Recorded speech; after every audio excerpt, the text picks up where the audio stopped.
prend donc la ferraille, on va la mener en usine et voilà, à partir de là, on va faire d'autres produits. Là aussi, c'est une possibilité. Maintenant, il y a d'autres ressources, ce qu'on appelle les ressources halieutiques, celles forestières et celles hydrauliques. Les ressources halieutiques sont les ressources qu'on trouve dans les mers et océans. Pourquoi ces ressources sont surexploitées? Quand on parle de la surexploitation des ressources halieutiques, là, on l'appelle la surpêche ou overfishing en anglais. Toujours la forte croissance démographique. Les populations augmentent, les besoins aussi augmentent. Les gens doivent se nourrir davantage. Voilà, il faut pêcher beaucoup plus. Il y a aussi les besoins industriels, financiers et techniques. Les besoins industriels, il y a les industries de transformation de produits halieutiques. Et les gens utilisent des techniques de pêche très sophistiquées, des navires-usines. Voilà. Oui, donc vous avez ces navires-usines-là. Voilà, les cargos congélateurs, etc. Et voilà, des flottes qui ont des filets géants qui peuvent en un laps de temps capturer une quantité très, très importante. Mais ces ressources halieutiques, en dehors de la surpêche, donc il y a une autre menace qui pèse sur l'espace marin, c'est-à-dire la pollution. La pollution de cette eau qui provient soit des usines ou des ménages. Les usines qui déversent l'eau dans l'océan, aussi nous autres, dans nos ménages, ceux-là qui habitent donc à côté de la mer, versent donc voilà, les eaux usées entre autres dans la mer et ceci pollue l'espace marin. Quelles sont donc les conséquences de la surexploitation des ressources halieutiques? Ceci amène la rareté des poissons. Vous allez au marché poissons de Pékin ou bien à Ziguinchor ou ailleurs, à Joal, etc. Les espèces qui aujourd'hui sont rares. Hein? Des espèces qui sont rares. Voilà. Et il y a de nombreuses espèces qui sont en voie d'extinction, c'est-à-dire en voie de disparition.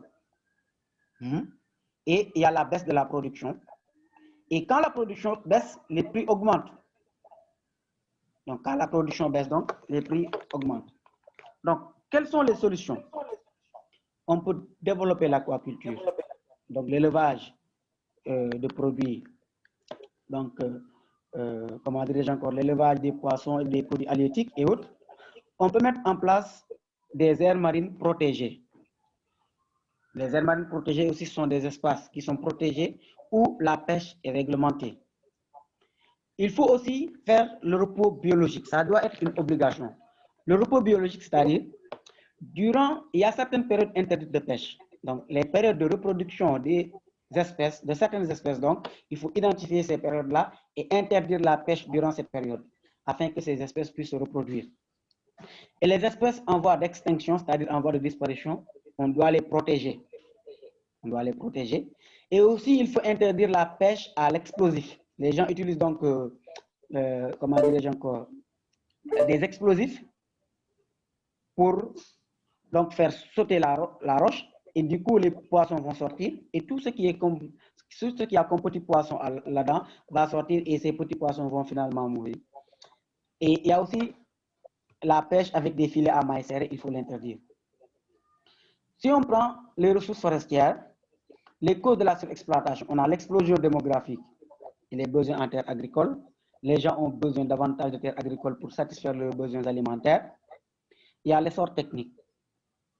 Avec l'essor technique, donc, on parvient donc à couper facilement les forêts. Souvent, je dis aux élèves, oui, le peul qui d'habitude allait dans la forêt avec sa hache pour couper un arbre, pour en faire donc, voilà, du kérin, les diallo-kérin là. Hein, il pouvait passer toute une journée pour abattre l'arbre. Mais aujourd'hui, avec les techniques, les tronçonneuses, en quelques minutes, voilà, l'arbre est abattu. Vous voyez. Et il y a aussi l'urbanisation. Donc, l'extension des villes, aussi, on coupe les forêts pour pouvoir habiter. Donc, on coupe les forêts pour cultiver, on coupe les forêts pour habiter, mais aussi on coupe les forêts pour faire des bois d'œuvre, etc., du charbon de bois, entre autres. Et ceci a de nombreuses conséquences, telles que la déforestation, la désertification, la dégradation des sols. Les sols sont dégradés parce que les arbres protègent les sols. Quand les arbres disparaissent, ça augmente la vitesse du vent et ça expose les sols à la région éolienne et à la région hydrique. Et il y a aussi la disparition des espèces végétales et animales.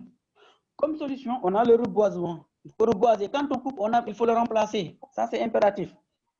Il y a les espèces et les espaces protégés tels que les forêts classées, les réserves naturelles, etc. Il y a aussi des lois qui sont définies. Si on prend l'exemple du Sénégal, on a le code forestier, voilà, qui réglemente l'exploitation des ressources forestières et qui sanctionne donc tout manquement à ces dispositions. Si on prend les ressources hydrauliques, les ressources en eau, l'eau douce accessible est à un pourcentage très petit comparé donc à l'eau sur terre. Donc les eaux représentent donc plus de 110% donc, de la surface terrestre, et parmi ces eaux-là, les eaux douces représentent une quantité très minime. Et qu'est-ce qui fait que les eaux sont surexploitées? Il y a les besoins agricoles. L'agriculture est une grande consommatrice d'eau. Il y a aussi l'industrie. L'industrie aussi est une grande consommatrice d'eau. Surtout les cimenteries, les industries à partir de papier, etc., sont de grandes consommatrices d'eau. Et comment dirais-je, si on prend l'exemple du Sénégal, dans la zone comment dirais-je encore, là où on a les ciments du Sahel, etc., et autres, souvent les gens vous disent que oui, on n'a plus d'eau parce que la nappe a baissé, parce que oui, la cimenterie pompe les nappes, etc., et autres, nous, voilà, on n'a plus d'eau dans nos puits et autres, etc. Ce sont des industries qui ont énormément besoin d'eau. Et en dehors de cette surexploitation, donc la qualité de l'eau aussi, elle est menacée. Comment la qualité est menacée? Elle est menacée à travers la pollution. La pollution, donc, voilà, quand on répand des pesticides dans les champs, etc. Aussi, il y a le ruissellement qui peut amener l'eau vers les cours d'eau. Et l'eau peut s'infiltrer aussi et va infecter la nappe. Et les conséquences de la surexploitation de l'eau, c'est la rareté et la baisse des nappes. Dans beaucoup de localités, donc, la nappe a baissé et ceci est accentué davantage par le déficit pluviométrique parce que ça ne pleut plus assez et du coup aussi on surexploite les nappes et les nappes donc ont baissé. Comme solution, on a le recyclage. Le recyclage de l'eau. C'est toutes ces eaux usées, on doit pouvoir les traiter, les réintroduire dans le circuit de l'arrosage, des grands travaux, etc. Puisqu'on n'a pas la possibilité de pouvoir les traiter jusqu'à les réintroduire dans le circuit donc, pour la boisson, mais on peut aussi les traiter de telle sorte que on va les utiliser dans l'arrosage, etc. Donc, il y a aussi comme autre solution le dessalement donc, de l'eau de mer. Maintenant, les activités que les hommes mènent ont des conséquences sur la planète, des conséquences climatiques. Et parmi ces activités qui ont des conséquences climatiques sur la planète, nous avons l'exploitation forestière. Quand on coupe les arbres, quelle est la conséquence de cette exploitation forestière? La diminution de la capacité d'absorption du gaz carbonique. Les arbres captent le gaz carbonique et libèrent l'oxygène lors de la photosynthèse. Et ce gaz carbonique donc, fait partie donc, des gaz à effet de serre qui donc, sont aujourd'hui à l'origine du réchauffement climatique. Il y a l'exploitation minière. Quand on exploite les mines, surtout les mines à ciel ouvert, on pollue l'atmosphère, mais ça entraîne en même temps la disparition des végétaux. Toujours cette disparition des végétaux qui diminue la capacité d'absorption du CO2. Donc, les forêts sont des puits de carbone. Ce sont donc des puits de carbone. On a les activités agricoles, parce que les activités agricoles aussi entraînent la pollution. Comment? Avec l'utilisation des engrais et pesticides. Et ceci entraîne la pollution donc, des sols, des eaux et de l'atmosphère. Les activités industrielles, les usines, où il y a la combustion de combustibles fossiles. Ces usines-là polluent énormément l'atmosphère avec les rejets de GES, les gaz à effet de serre dans l'atmosphère. La pollution, cette pollution dont on a parlé, c'est quoi? Quand on parle de pollution, il s'agit de la contamination de l'air, de l'eau ou des sols par des substances nocives. Et ces substances proviennent pour la plupart des activités de l'homme. L'homme mène ses activités, tout en menant ses activités, il pollue l'atmosphère. Donc, la pollution, c'est quoi? La contamination de l'air, de l'eau et du sol par des substances nocives. Et il y a différents types de pollution. Ces types de pollution, on va noter la pollution atmosphérique, qui est la contamination de l'atmosphère par les émissions de gaz, donc des substances toxiques qui proviennent des cheminées, des usines, des pots d'échappement des véhicules, etc. Ces gaz, donc, on appelle les gaz à effet de serre, le plus actif, c'est le CO2. Et cette pollution atmosphérique a comme conséquence le réchauffement climatique, mais aussi la destruction de la couche d'ozone. Cette couche d'ozone qui nous protège contre les rayons ultraviolets est aujourd'hui détruite par ces GS. Et la pollution atmosphérique occasionne en même temps donc, les maladies respiratoires, etc. On a la pollution de l'eau et des sols. Ce sont deux pollutions qui sont liées. L'eau est soit sur le sol ou dans le sol. Donc, quand un des éléments est pollué, l'autre est naturellement pollué. Et cette pollution des sols et des eaux, qui est de ces éléments par des substances toxiques, qui proviennent donc de l'agriculture. Quand on répand les engrais chimiques, les pesticides, etc. Et la pollution de l'eau aussi, elle est liée aux rejets industriels et humains. Les industries qui rejettent donc les déchets dans les fleuves et rivières, et les hommes aussi qui habitent au bord des fleuves et rivières, qui après donc avoir fait donc le ménage, laver la vaisselle, etc., déversent tout cela dans les rivières et mers. Quand on déverse ça par terre aussi, ça pollue l'eau des nappes, parce que là, l'eau va s'infiltrer. Et quand on déverse de l'eau dans les mers et dans les fleuves, etc., cela a des conséquences, parce que ça peut occasionner la disparition des poissons et la contamination de l'homme. L'homme qui pêche ces poissons et les consomme peut être contaminé.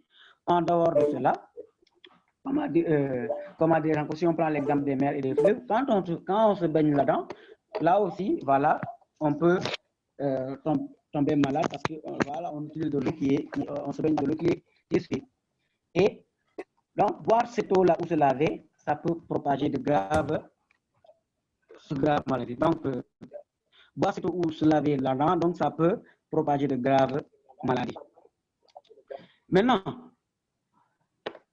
la pollution atmosphérique entraîne le réchauffement climatique. Qu'est-ce qu'on appelle le réchauffement climatique?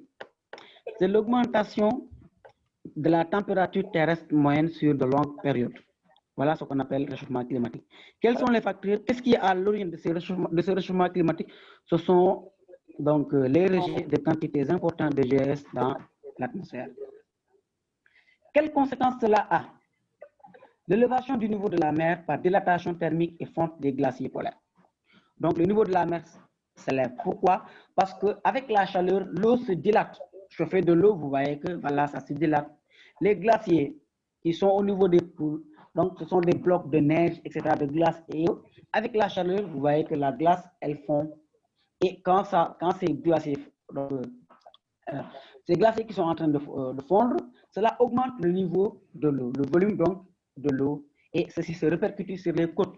Il y a l'érosion donc côtière, l'avancée de la mer, et ceci a des conséquences énormes sur la vie des populations. Qui ne s'est pas rappelé de cette grande vague de 2017 ou 2016, quelque chose comme ça, sur la côte sénégalaise de Saint-Louis à Joal, qui avait ravagé donc beaucoup d'habitations. Les côtes sont des zones où beaucoup d'activités économiques sont concentrées et l'avancée de la mer est en train de menacer beaucoup donc, de ces espaces. Il y a aussi le dérèglement climatique. Qu'est-ce qu'on appelle dérèglement climatique? C'est la perturbation de l'équilibre climatique mondial. La perturbation de l'équilibre climatique mondial avec des cycles de sécheresse, de fortes précipitations, etc. Voilà ce qu'on appelle le dérèglement climatique. Si on prend les pays donc, dans les basses latitudes, il y a souvent des cycles de sécheresse. Si on prend les pays de moyenne et haute latitude, il y a de fortes précipitations, des inondations, entre autres, que ces pays-là connaissent. Maintenant, il y a la menace d'aridité. L'aridité, c'est quoi? C'est un phénomène d'absence totale ou partielle de pluie. Un phénomène d'absence totale ou partielle de pluie qui se traduit par l'existence de désert. Qu'est-ce qui est à l'origine de l'aridité? On a le déficit pluviométrique, on a l'importance de l'évaporation. Évaporation. Avec l'intensité de l'ensoleillement et de la continentalité, c'est-à-dire l'éloignement de la côte, l'évaporation s'intensifie davantage. Donc, quand il fait très chaud, il y a beaucoup d'évaporation. Et plus donc, la zone est éloignée donc, de la côte, plus donc, moins elle bénéficie donc, de l'humidité. Et il y a aussi la fréquence des vents. Quand le vent souffle, ça évapore l'eau, etc. Il y a le déboisement et le surpâturage. Tous ces éléments, ce sont des facteurs de l'aridité. Et l'aridité a d'importantes conséquences. On a la disparition des écosystèmes et ces écosystèmes disparaissent et laissent place au désert. Et ces déserts sont caractérisés par la rareté, voire l'absence de végétation, des sols pauvres qui sont hostiles à toute activité économique, telle que l'agriculture, l'élevage et autres, et des paysages désertiques qui sont dominés par des dunes de sable qu'on appelle les algues, les plaines caillouteuses qu'on appelle les règles. Et face à ces différentes menaces, il faut prendre des mesures, il faut des solutions pour sauver notre planète. C'est la seule planète, en tout cas, où il y a la vie humaine. Et cette planète-là, comme le disait Ban Ki-moon, l'ancien secrétaire général des Nations Unies, lors d'une marche pour le climat à New York, c'était vers 2013, quelque chose comme ça, si ma mémoire est bonne. Il disait que c'est à la planète que les générations futures doivent vivre. Il n'y a pas de plan B, parce qu'il n'y a pas de plan B. Donc, c'est sur la planète Terre que les générations futures doivent vivre. Il n'y a pas de plan B, parce qu'il n'y a pas de plan B. On parle de plan B si le plan A ne marche pas. Mais nous, on n'a pas un plan B, c'est le plan A qui est la planète Terre pour le moment. Donc, il faut sauver cette planète. Et donc, les solutions pour lutter contre la pollution et la menace d'aridité, elles sont nombreuses. Il faut sensibiliser pour un changement de mentalité des hommes. Il faut un changement de mentalité. Les gens ont une mentalité caractérisée par l'avidité, le gaspillage, l'irresponsabilité. Les gens polluent de façon irresponsable. Les gens gaspillent les ressources halieutiques, les ressources forestières, etc. Il faut qu'on change de mentalité. Ces ressources ont été préservées et nous les avons héritées. C'est notre patrimoine naturel. Nous devons penser aux générations futures. Nous devons penser aux générations futures. Et par conséquent, il est important de changer de mentalité afin de pouvoir préserver ces ressources. Et donc, cette sensibilisation doit être axée non seulement sur les dangers qui nous guettent, mais aussi sur la nécessité de préserver pour les générations futures. Il faut un comportement beaucoup plus responsable.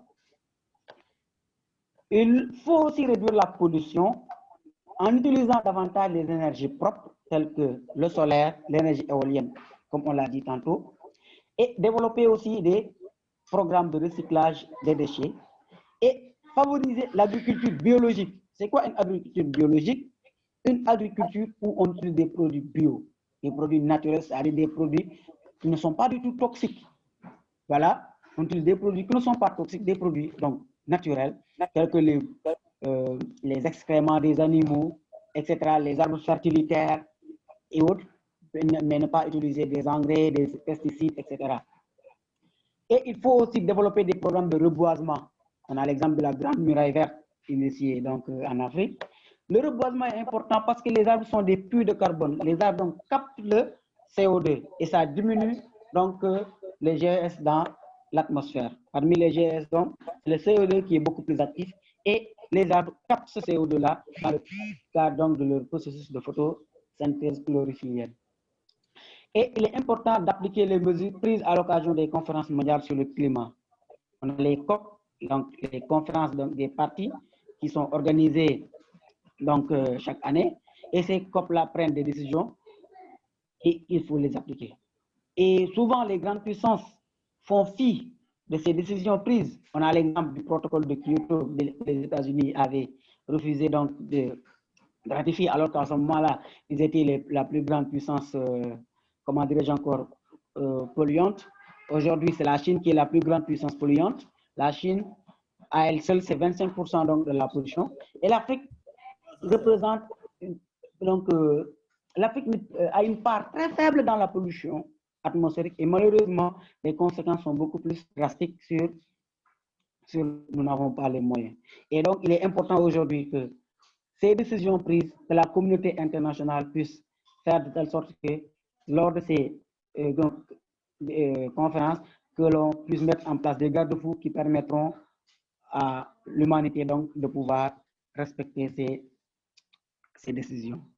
Voilà, donc, messieurs, dames, ce qu'on pouvait retenir donc, de cette séquence, la planète Terre donc regorge d'importantes ressources, mais cette planète-là, c'est la seule où la vie humaine est présente, c'est la seule où nous pouvons habiter, mais nous la menaçons.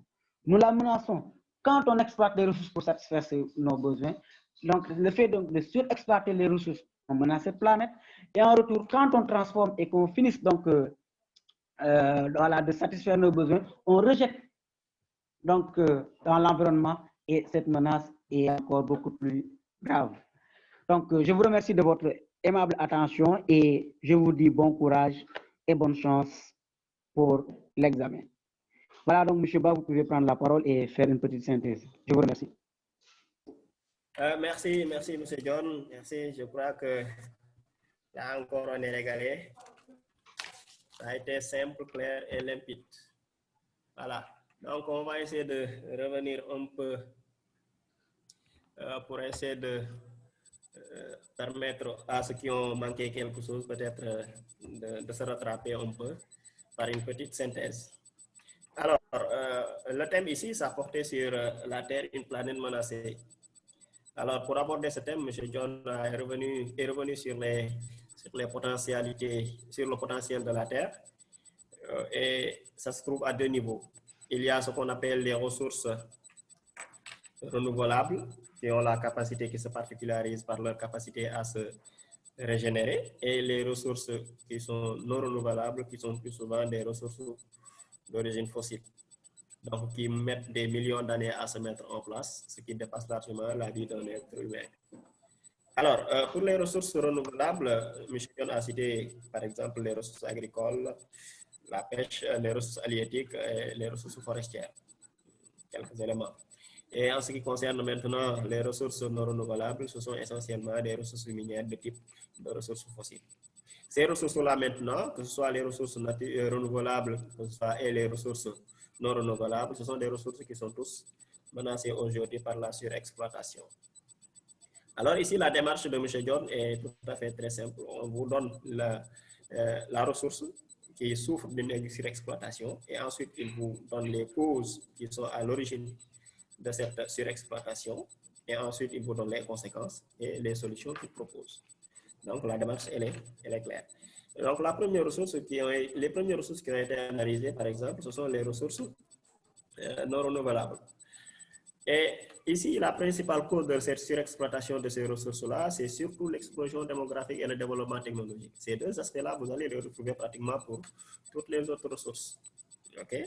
Le monde aujourd'hui est avec à peu près les 7 milliards d'êtres humains, pratiquement la planète est assez proche d'être surpeuplée. Et toutes ces populations-là, il faut les satisfaire avec des besoins qui sont tirés des ressources naturelles. La plupart d'entre eux, l'homme ne les fabrique pas, il les a trouvés sur place. Et donc, il est de sa responsabilité de le laisser pour les générations futures également.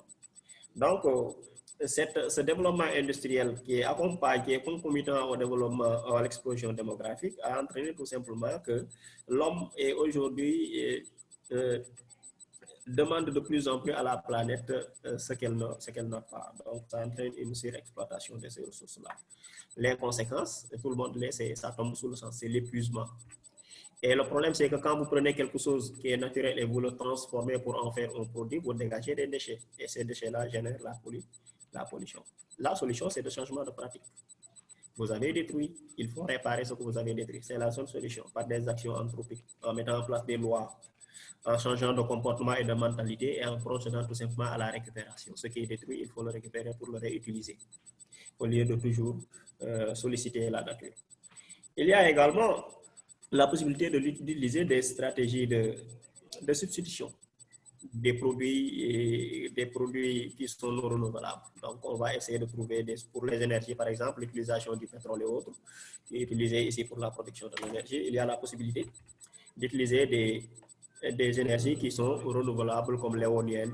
Monsieur John en a parlé, l'énergie solaire et tout cela, qui sont, elles, des énergies renouvelables. Il y a également la surpêche pour une ressource renouvelable cette fois-ci, c'est la pêche des ressources halieutiques. Là aussi, les causes sont là. Le boom démographique, le développement industriel, et qui est une des principales causes de cette surexploitation-là. Et quel impact cela a-t-il? Ça augmente la pollution, les déchets toxiques au niveau de la mer, avec la population qui jette les déchets, les industries, les accidents qui peuvent survenir et tout cela. Les conséquences maintenant que cela peut avoir, c'est la rarification des espèces, ce qui peut entraîner leur extinction, et cela va engendrer forcément des difficultés économiques. Il y a des populations entières qui vivent de ces ressources halieutiques. Prenez par exemple le cas du Sénégal. La pêche chez nous est le premier secteur qui fait rentrer des devises dans l'économie nationale. Ça dépasse plus de 500 milliards par an. Maintenant, imaginez ce qui va nous arriver à toute cette population-là, nos parents sérères qui vivent de la mer. S'il n'y a pas plus assez de poissons, ils sont obligés aujourd'hui de faire des voyages beaucoup de plus en plus éloignés dans les océans, allant jusqu'en Guinée-Bissau, en Mauritanie, en Sierra Leone même, où l'accueil, les conditions d'accueil et de travail ne sont pas favorables souvent, et ça crée des conflits et des tensions. Donc, il y a un aspect économique extrêmement important à ne pas négliger. La solution, ici, elle est là.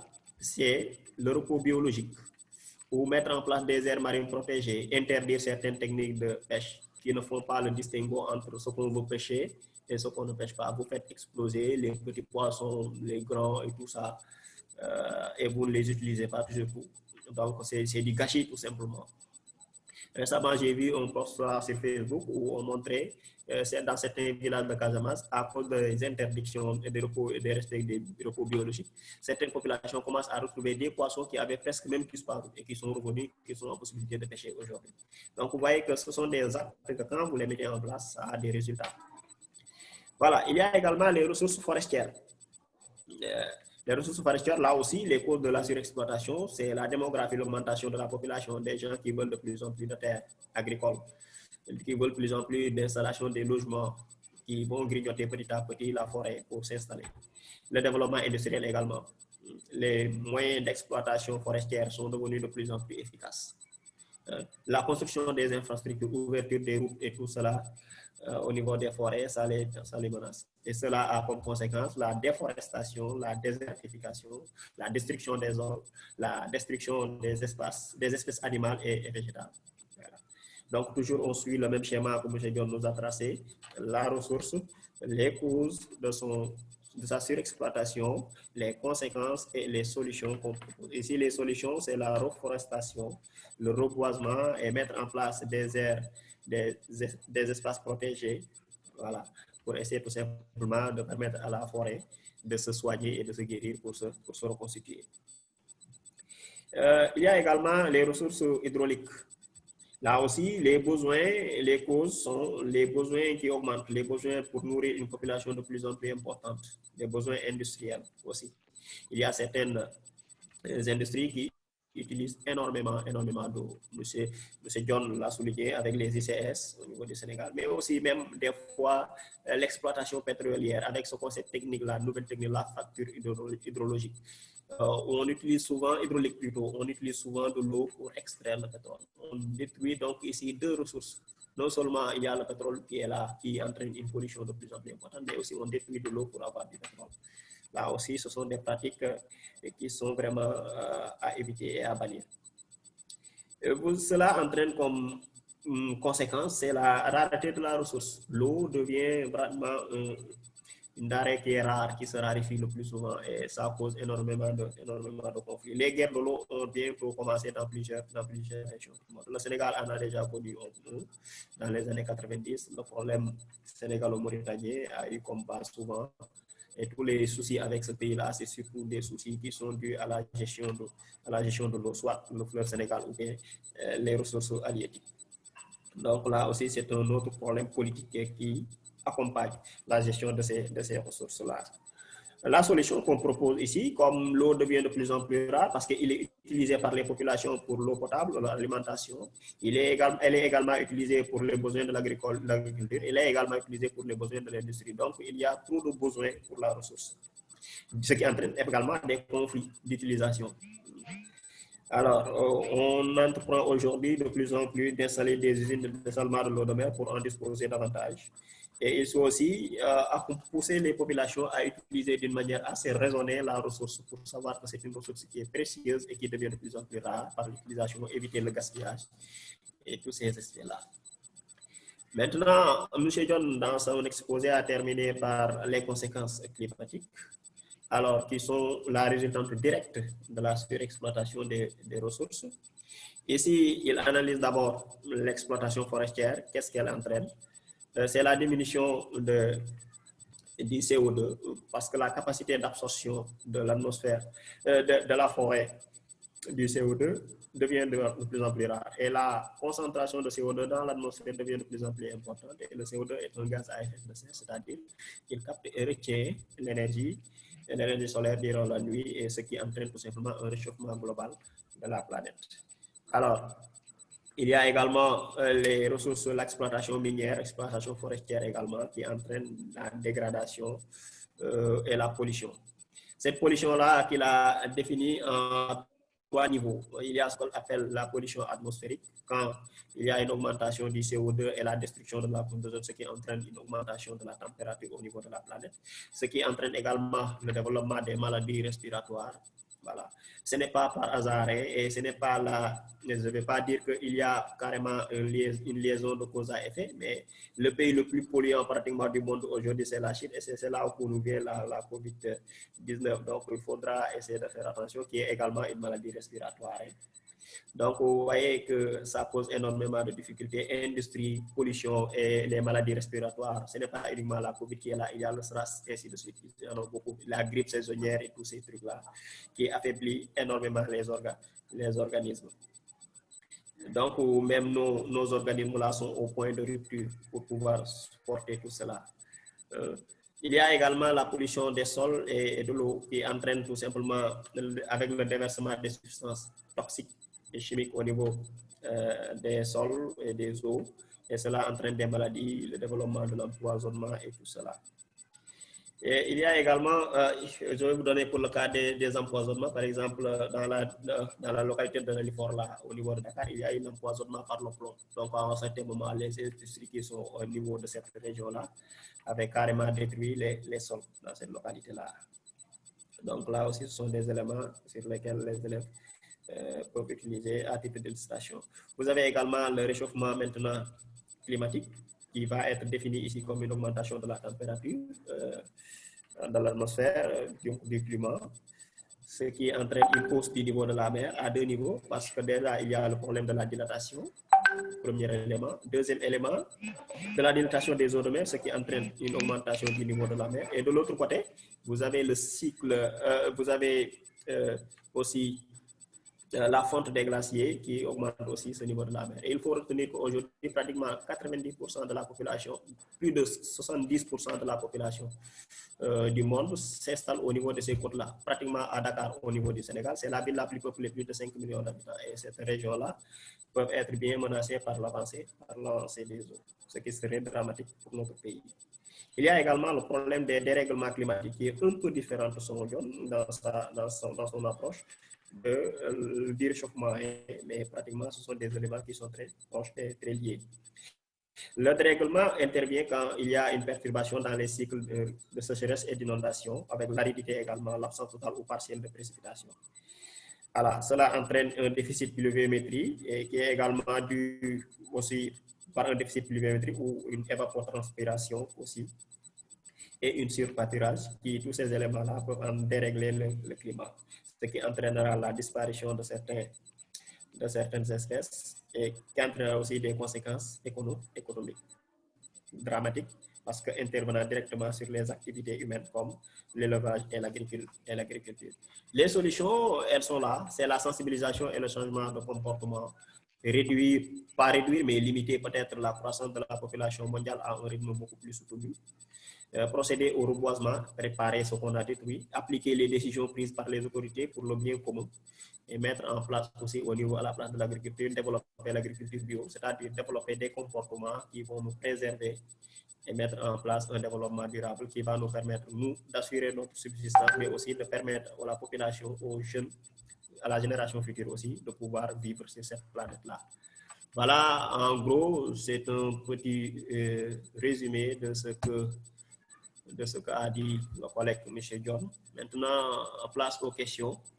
Il nous reste, je ne pense pas énormément de temps, mais s'il y a des questions, on va satisfaire la demande des élèves le plus rapidement possible.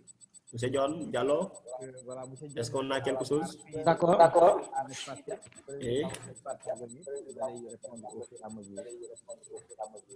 voilà, effectivement, allez-y. Mais votre micro, on vous entend assez difficilement quand même. D'accord, Voilà, excusez, bon. je l'avais baissé. Okay, voilà. Donc, voilà. M. John, je pense qu'il a relevé certaines questions, donc il va lire et partager. Bien. D'accord, allez-y pour les questions. Pour les questions, on vous écoute. Vous avez la parole.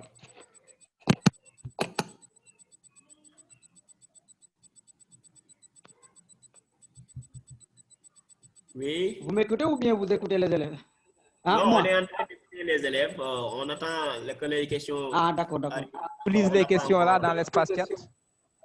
Oui, au niveau de l'espace chat. Les questions qui sont dans l'espace. Les questions qui sont au niveau de l'espace chat, bon, j'ai envoyé des réponses. Ah, d'accord, voilà, vous avez envoyé des réponses. D'accord. Surtout quand même. J'ai envoyé des réponses, oui. Un message de remerciement à votre endroit. Voilà. Voilà quoi. Il dit que vous expliquez bien, vous êtes les meilleurs du Sénégal. Il y en a des appréciations de ce type. Ça ne fait qu'encourager. Et nos deux voyants collègues. On est juste des apprentis, quoi. Voilà. Donc, il y a Amadou Ali Diop qui dit que, monsieur, je voulais demander s'il y aura d'autres cours. Alors, il y aura d'autres cours sur la fiche de zone. John, là, tu es directement interpellé. Voilà, qu'est-ce qui va se passer? Oh, ben, on sait John écrit sur beaucoup d'autres. Voilà, il dit félicitations à son collègue modérateur.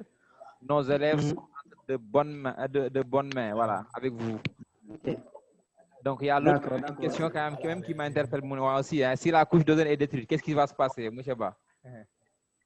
Une première question.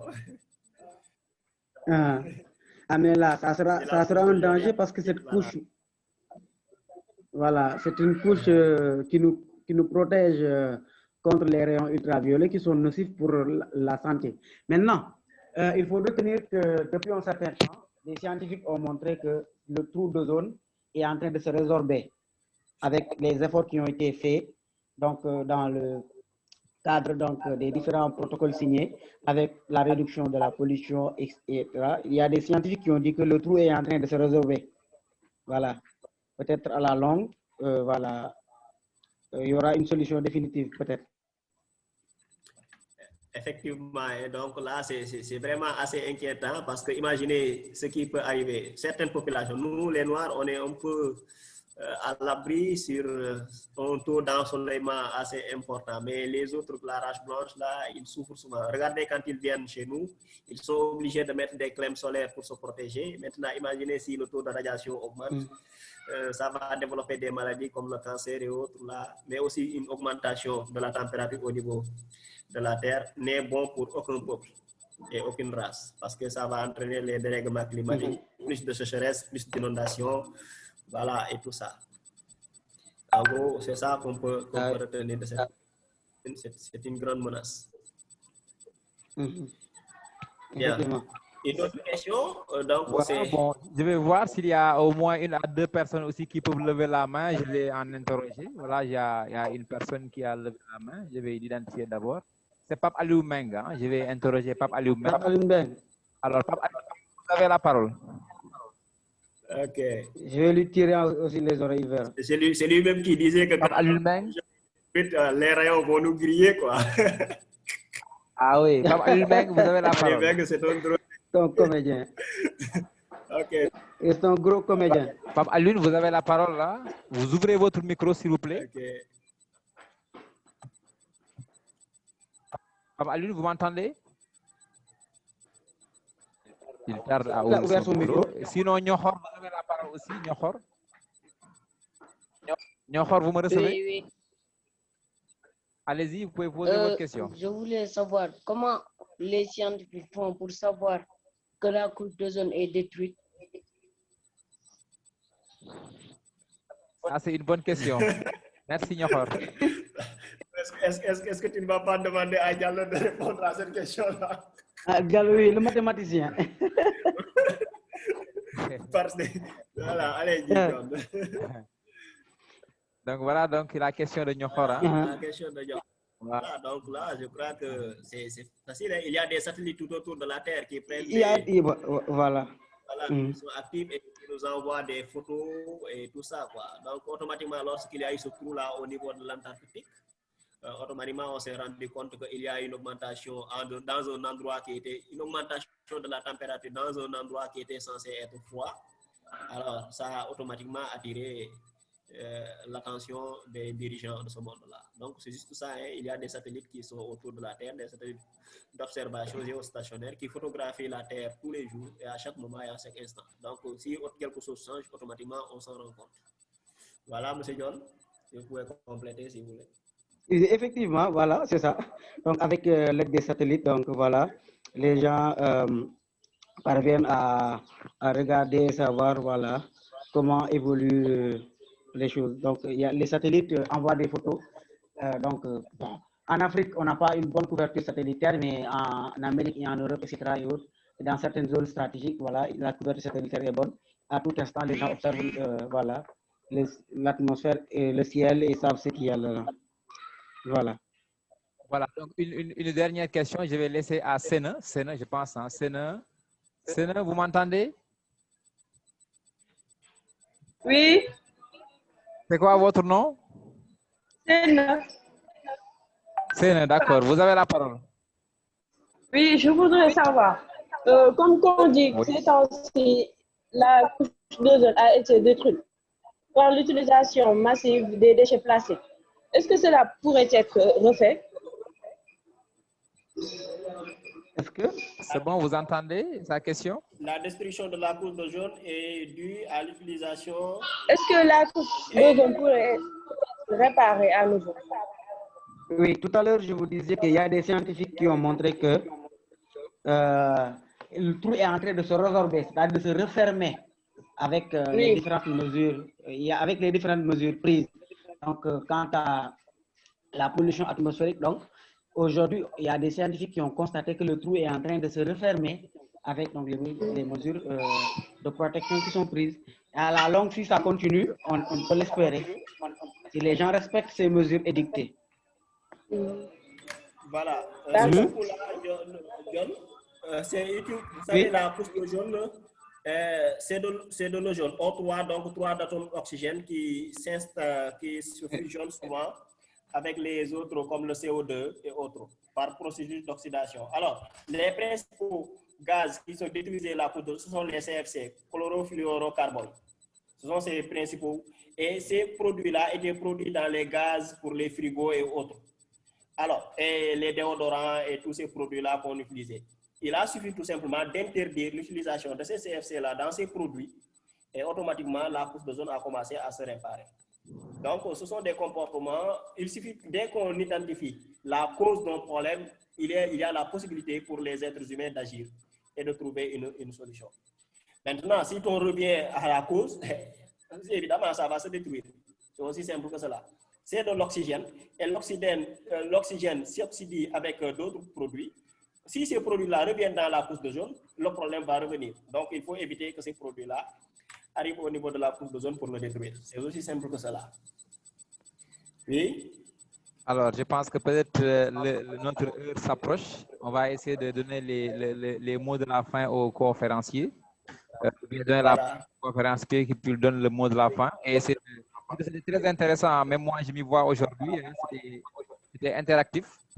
peut-être, voilà Ok. quoi. Aussi, on peut en avoir aussi pas une autre, avant une autre synthèse avant le BFM, ce serait bien. Ahmadou, Ouais, je vous laisse la parole effectivement. et Malik Euh, pour prononcer, pour donner aussi votre mot de la fin. D'accord, d'accord, voilà. En tout cas, ce que je peux dire aux élèves, c'est que voilà, c'est bien important d'avoir une stratégie pour bien réviser. Il faut être très bien organisé et vos profs vous ont dit quelles sont les leçons qu'on a maintenues et les leçons qui ont été donc laissées de côté parce que tout le programme ne sera pas évalué. Et donc, voilà, je leur demande de ne négliger aucune leçon, d'apprendre tout et de bien suivre les conseils des professeurs. Et en retour, le jour de l'examen, il faut prendre la peine de bien lire les sujets. Il faut lire tous les sujets, toutes les preuves, avant de porter son choix sur une épreuve bien déterminée. À partir de ce moment-là, on va commencer le travail. Faites le travail nécessaire au brouillon. Lisez bien la consigne pour savoir ce qu'on vous a demandé. Ce qu'on vous a demandé, cela se trouve où, c'est dans quelle partie du programme, quelle est la leçon concernée, quelle est la partie concernée. En ce moment-là, tu pourras faire ton travail tranquillement. Quand tu termines, il faut prendre la peine de relire, voilà, et rendre sa copie tranquillement. En tout cas, voilà ce que j'avais à dire. Je les encourage davantage et je les félicite. Voilà. Merci beaucoup à tous. Merci, M. John. Merci. Je crois que là, on a aujourd'hui une de nos séances les plus réussies, hein, parce que là, franchement, c'était vraiment extraordinaire. On félicite M.